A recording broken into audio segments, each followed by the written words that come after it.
Ladies and gentlemen, welcome to the round table. I'm your host, Ben Hedges, and today I am here with Holly Kellum. Welcome as always, Holly. Good to be here, Ben. And we are talking about this Olympic boxer that is making headlines, aren't we? Imane Khalif, who is competing in the female division in boxing and just beat an Italian boxer who actually fell to her knees and exclaimed that this was unfair. And people think that this person is actually a biological male. So why don't you tell us about this story? Yeah, so, this person has been boxing, on the international stage for, I think, several years now. I want to say 6 years. And so the issue is this person has both X and Y chromosomes, we believe. Okay. The reporting on this, at least what I've seen, has been a bit confusing because they refer to this person as a she. But this person was disqualified from the International Boxing Association Championships. Right. That was in 2023, wasn't it? Yes, this was last year. There is some controversy around that. So the IBA defines a male as somebody who has XY chromosomes. And this person was disqualified, but only after they had beat a Russian boxer. Okay. And the reason this is controversial is because the IBA is based in Russia, and one of their sponsors was Gazprom. Okay, so you're saying the Russian team protested and then forced them to test and... Well, you have to wonder if that had something to do with it, because why would this person be allowed to compete in the first place? The thing is, when you look, though, at the images of Imane Khalif, you do kind of wonder, like, this person does really look quite male. Yeah, right. So and the CEO of that IBA, that International Boxing Association, did admit on Russian TV, on TASS, that this boxer and another boxer from Taiwan, who is also competing in the female category in the Olympics right now, and just won, said that both of these boxers have XY chromosomes. And if you don't know about this, this is, in biology, obviously, like, men are XX and female are XY. These are like genetic markers in your cells. And there is a disease, not a disease, but a syndrome called Swyer syndrome, where females are born with XY chromosomes. So at a genetic level, they're actually male, but they have a female body for the most part, although might be looking more male because they have higher testosterone. Right. So if that is the case, this would be considered an advantage, and probably an unfair advantage over the average female. Right. But then it really opens a Pandora's box of, how do you actually make rules for this? Because it's just so wild and out there, and like it's such a small group of people that would have this as well, that it's I don't know how they're going to really make rules for it.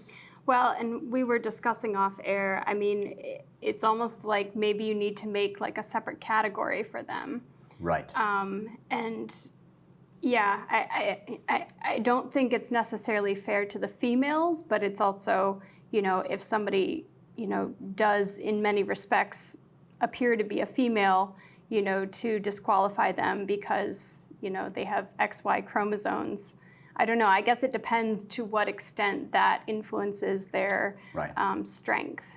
Right, because you could, if you had this condition but you looked a lot more like a female, you actually could probably pass as a female and they would never find out, especially if you didn't really win. If you got to the quarterfinal and then you got knocked out, you perhaps, but this person, we have to say as well, in Algeria, where this Imane Khalif comes from, transgenderism and LGBT stuff there, it's banned, right? It's really, it's not very progressive, right? And they're discriminated against and stuff. So it definitely isn't the case of someone who's done like a gender transition, which I think is what people thought it was at the beginning. Right. That this was a man that had transitioned to be a female, but actually no.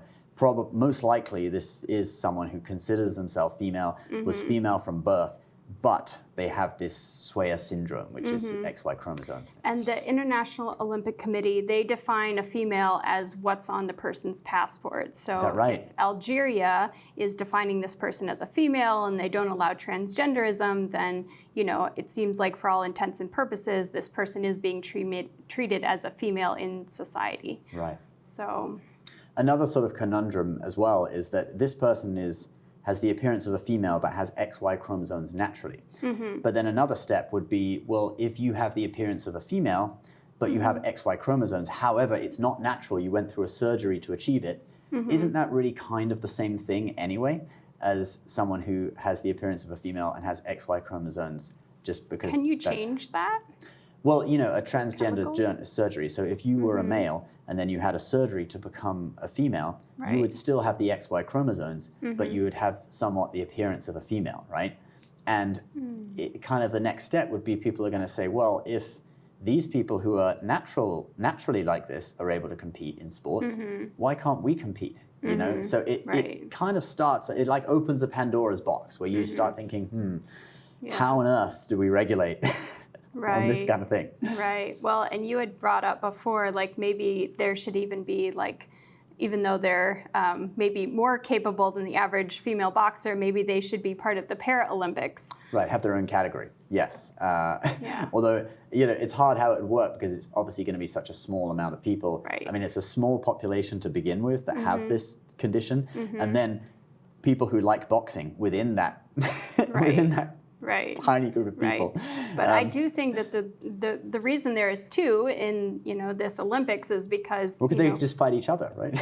Yeah, that would be a very fast tournament. Yeah, well, they just do, you know, 10 rounds with each other and then. Right. Well, I think the reason that they made it to their national teams, though, is because, you know, they identify as female, but they have, you know, these XY chromosomes, which I guess makes them stronger, maybe faster as well.